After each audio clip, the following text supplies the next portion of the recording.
Bonjour à toutes et à tous, les joueuses, les joueurs, tous les autres. Je suis content de pouvoir enfin vous retrouver pour une nouvelle vidéo, il était temps, et une nouvelle vidéo pour un nouveau format. Alors il y a presque autant de formats que de vidéos sur la chaîne, mais déjà, c'est pas un problème. Et ensuite, je pense que celui-là il devrait vous plaire quand même. Faisant fi du contexte sanitaire actuel, je suis sorti à l'assaut de la ville pour y rencontrer des personnes, pour y découvrir des lieux, tous en rapport avec le divertissement, de près ou de loin, et ce sont des gens et des lieux que je vais maintenant vous présenter. Sans plus de cérémonie, allons-y pour le premier épisode, j'y étais au Camphrier. Fabrice, merci de nous recevoir aujourd'hui. Bah, c'est complètement normal. Merci de m'accueillir, enfin de m'accueillir non, mais de me demander de vous accueillir.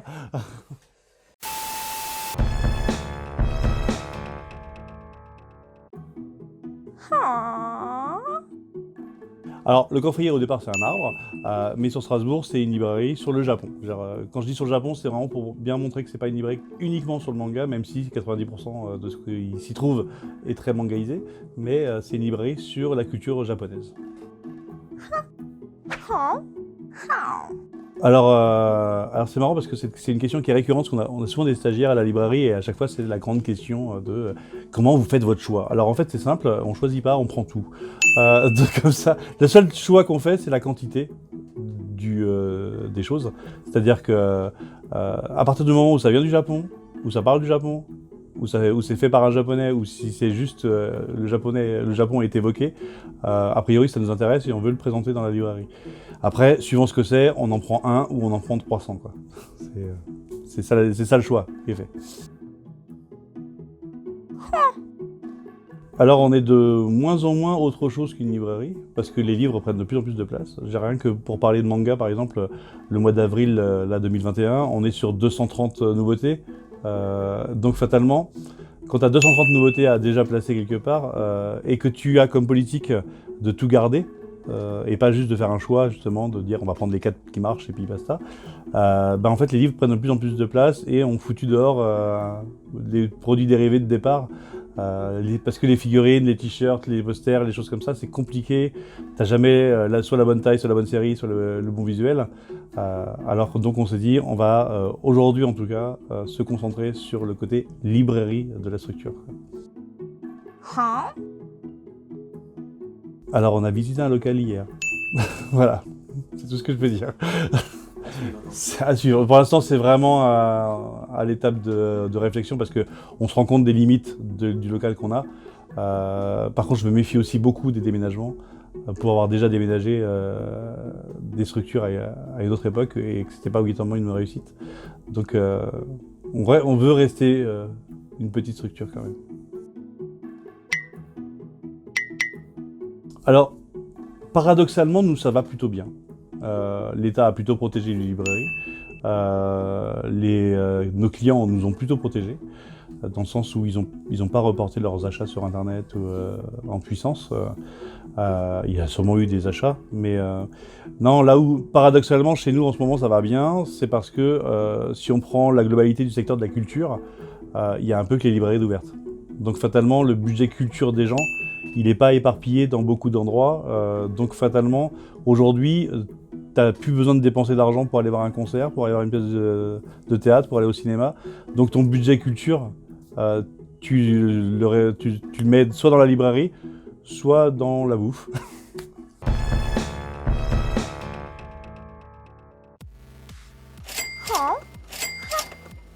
Alors, je suis un joueur, mais je suis plutôt un rôliste. Donc, est-ce que tu classes le jeu de rôle dans les jeux de société ? C'est un débat. C'est un peu un débat, mais très personnel, oui, je le classe. Surtout que moi, je suis rôliste de table. Je suis pas rôliste de MMORPG ou de RPG en ligne. Moi, je considère que la notion de jeu de rôle en jeu vidéo, c'est pour moi beaucoup trop abstrait et pour moi, c'est une utilisation un peu erronée du terme. Pour moi, un jeu de rôle, c'est un maître de jeu et 4 mecs autour d'une table et une hache à la main. Mais sinon c'est... Voilà, donc je suis plutôt rôliste. Pourquoi Bon, parce que déjà mon épouse elle est pas très jeu de plateau, donc ce qui fait que les jeux de plateau on a vite compris qu'on les achetait mais qu'on n'y jouait pas. J'ai un Zombicide que j'ai acheté il y a longtemps et je crois que j'ai fait 2 parties avec. J'avais beaucoup aimé à une époque les Aventuriers du Rail, mais c'est pareil, ça tourne un peu en rond quand même au bout d'un moment. Et je suis un énorme fan. Alors quand j'étais au lycée, j'étais un énorme fan, mais je trouve plus personne pour jouer. Je suis un énorme fan du jeu de plateau Diplomatie. Mais vraiment super fan. Mais ce jeu, personne ne veut y jouer parce que c'est un jeu pour se fâcher avec ses potes. Donc je ne trouve pas de... J'en ai, quand je dis que je suis un fan, j'en ai au moins 6 à la maison, quoi. Genre, à chaque fois que j'en vois un dans une brocante, je l'achète. Enfin, c'est une maladie. Alors, il y a des points communs parce que au Japon, je pense que l'étape jeu de société est une des étapes du succès d'un manga. C'est-à-dire qu'un manga qui fonctionne bien finit par avoir un dérivé jeu de société et ça fait partie des étapes à franchir, un peu comme les paliers dans les trucs Ulule. C'est-à-dire que si ça marche vraiment bien, tu débloques le palier de jeu de société et le palier ultime étant le jeu de cartes à collectionner. Et il y a beaucoup de mangas, on s'en rend pas compte, mais au Japon, il y a beaucoup de mangas qui ont leur jeu de cartes. Et il y a même des jeux de cartes plurimanga, on va dire, où dans le même jeu de cartes, on retrouve des personnages de plein de séries différentes. Et c'est un peu un label succès, quoi. Alors, Hikaru no Go, qui est un des meilleurs mangas sur le jeu de Go.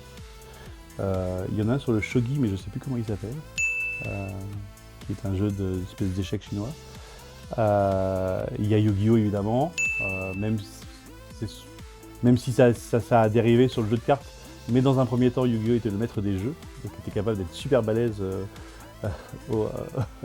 au tap-top et au Monopoly. Au niveau du jeu de société, il y avait un truc qui s'appelait Wizard Soul, mais je sais pas de quoi ça parlait exactement. Mais j'ai souvenir que ça parlait de jeu de société. Mais ouais, en gros là j'ai 3-4 comme ça. Si, il y a Blitz aussi qui est sur les échecs et l'Assaut du Roi aussi qui est sur les jeux d'échecs. Blitz c'est assez récent et c'est un manga monégasque au départ et qui a été validé par Kasparov, je crois. Et c'est un peu une espèce de romance de la vie de Kasparov. Ouais, il y a qu'une époque, avec un pote, on avait réfléchi à faire un shonen sur un mec qui jouait aux puissance 4. On imaginait des coups de fou. En fait, on était animateur pour enfants à ce moment-là. Et on avait une gamine qui pouvait pas participer à une animation. Et donc, on était resté avec elle. Et on avait qu'un jeu d'échecs, on avait qu'un jeu de puissance 4. Donc, pour la faire marrer, on a fait, avec mon copain animateur, avec Benoît, on a fait une partie de puissance 4. Mais on l'a Yu-Gi-Oh-isé, quoi. Avec des trucs de ouf, des coups qui n'existent pas. Et on avait appelé ça Pifor. Et on s'était imaginé un gars qui voulait pas jouer au puissance 4 parce que son père était mort, tué par un mec qui avait gagné une compétition de puissance 4. Et son club de lycée sur le puissance 4 voulait absolument, avait besoin de lui pour gagner, donc par des trucs classiques, on fait appel à celui qui est super bon et qui va après affronter celui qui a tué son père. Mais c'est un vrai projet en vrai. Hein. C'est juste qu'il est dans un carton, un peu comme tous les cartons qui sont dans la zone 51. Quoi. Il y en a plein. Des cartons avec marqué P4 dessus.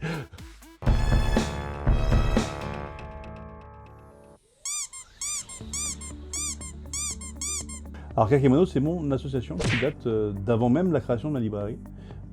Puisqu'on a créé... ma première librairie a été créée en 2002 et Kakemono a été créée en 2001.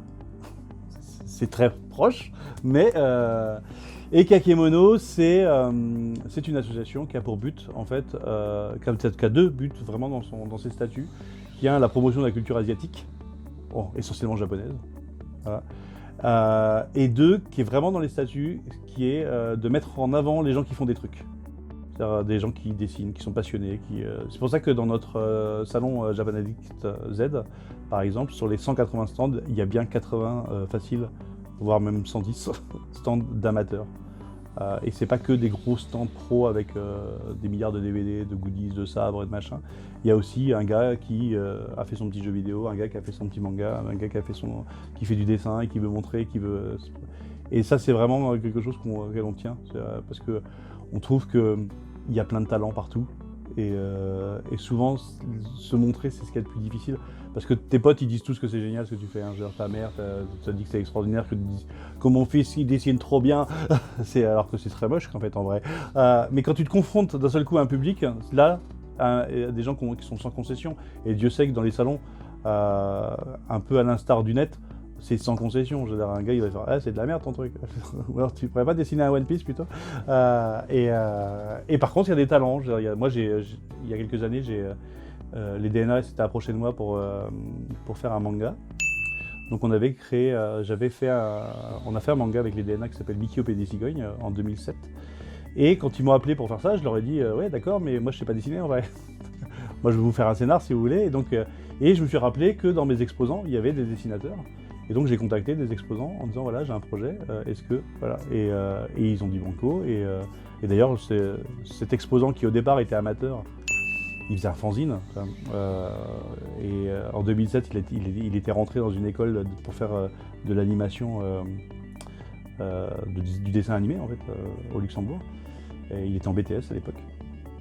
Et maintenant, il bosse en freelance, il habite à Londres, il est en freelance pour Ankama, il a bossé sur le film Wakfu, enfin c'est des gens qui ont eu un destin après. Mais au début, quand je l'ai pris, il avait rien fait encore. Juste son fanzine et il était à l'école. Et on a fait ce petit projet comme ça et c'était plutôt rigolo. Donc ouais, mettre en avant des gens qui font des trucs, c'est vraiment un truc qui fait partie de Kakemono, quoi. Alors, c'est un peu un Pokémon en fait, la Japan Addict, parce qu'entre la première et la dernière, il y a eu une sacrée évolution. Il y a eu plusieurs évolutions, puisqu'en fait, la Japan au départ, en 2004, quand il y a eu la première, c'était vraiment une fête pour les clients de la boutique. L'idée c'était de faire ça. Avec la sauce, on s'était réunis, on disait on devrait faire une fête, parce que la boutique marche bien et que dans la boutique on ne peut pas faire la fête, c'est trop petit, donc on voudrait louer une salle, etc. Et on a eu 15 exposants. Et on a eu 500 visiteurs, ce qui pour nous était énorme. On s'est dit, tiens, 500 visiteurs, c'est quand même pas mal pour une première édition.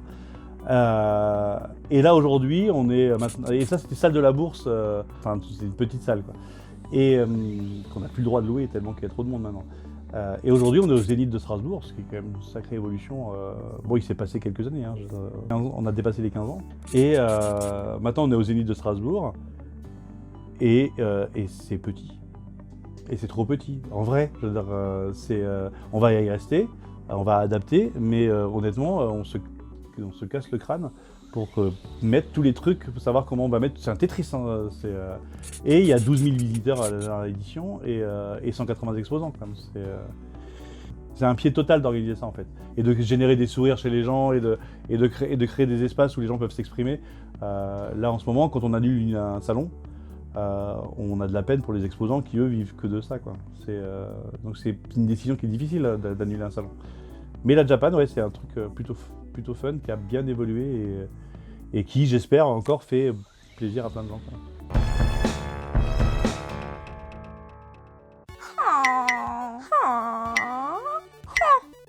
Instagram en ce moment et Facebook, c'est pas mal. Facebook, c'est chiant parce qu'on arrive au taquet de... Enfin, moi j'ai un compte Facebook qui au départ était un compte privé, pas un compte normal, mais que je me suis laissé un peu dépasser et qui est devenu mon compte public. Et le souci, c'est que les comptes publics sont limités à 5000 personnes. Et je suis à 5000 personnes. Donc je peux plus rajouter de gens sur mon compte public. Et puis passer du compte public à un compte artiste, je trouve ça un chouï prétentieux. Et donc ça marche pas. En plus, ça me fait perdre tout le monde. J'ai pas envie de retravailler sur la création de la communauté, etc. Donc il y a des événements, il y a le Facebook de l'association Kakemono, il y a le Facebook de la librairie du Camphrier, il y a le Instagram du Camphrier et pareil de Kakemono. C'est pas la peine de me suivre sur mon Insta perso parce que honnêtement je mets des photos de mon chien, donc et là hier j'ai mis une photo de ma figurine Akira, donc c'est cool. Mais voilà, sur Facebook c'est cool et sur Instagram moi je poste beaucoup sur l'Instagram du Camphrier et je fais des vidéos aussi, comme toi, en moins bien, parce que je l'ai fait avec mon iPhone et sans montage. Donc je refais plusieurs fois la vidéo, mais s'il n'y a pas de montage.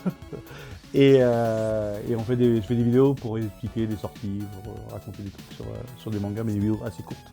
Parce que je sais qu'au-delà d'une minute 30, les gens ils ont déjà plus envie de m'écouter, donc j'aurais été un mauvais prof. En fait, quand on lance un concours, on envoie aussi un petit message à l'éditeur en disant « Écoute, on lance le concours, alors si tu veux nous aider, t'as le droit. » Pour l'instant, on n'a pas de retour particulier. Après, on est vraiment au tout début des concours et on a commencé cash avec SNK. on a proposé l'intégrale. Voilà, les 33 tomes, c'est cash comme ça. J'avoue qu'on a été très surpris par la réaction des gens, parce qu'on a eu 1 millier de participants. Donc d'habitude les concours, si on a 15 personnes, on est content. Là il y avait presque 1000 personnes, un peu plus que 1000 personnes qui ont dit moi. Alors je sais que le lot était important, puisqu'il y avait 33 tomes quand même, donc pour un budget d'étudiants, de lycéens. Celle qui a gagné d'ailleurs à 21 ans, donc elle était super contente de gagner quand on a vu sa réaction en direct sur Instagram. Et j'ai dit, quand on a révélé le gagnant du concours SNK, la jeune fille s'appelle Alexandra, et j'ai dit on va en faire d'autres et on vous prépare pour la sortie du tome 100 de One Piece, le même concours avec l'intégrale de One Piece, les 100 volumes. Mais quand le 100e tome sera annoncé, on fera son cours. Donc ce sera pas, je pense pas avant septembre, parce que il faut déjà que le 98, le 99 sortent déjà. Et là, ils font un 98 et un 99 en collector, donc et le 100e sera collector aussi. Mais je pense que faire gagner les 100 volumes j'ai envie de faire gagner les 100 volumes de One Piece. Et voilà, on arrive à la fin de ce gros premier épisode consacré au Camphrier, la librairie manga, vous l'avez entendu. Je voudrais remercier le président de l'association Kakemono, je voudrais remercier le gérant du Camphrier, je voudrais remercier Fabrice en fait, parce que il est toutes ces personnes à la fois. J'espère évidemment que la vidéo vous a plu, n'hésitez pas à aller en description, j'ai mis plein de liens dans tous les sens que vous allez pouvoir explorer. Comme d'habitude, les pouces, les abonnements, les partages, allez... Moi je vous dis à bientôt pour une prochaine vidéo, et surtout, quoi que vous fassiez, n'oubliez pas de vous amuser.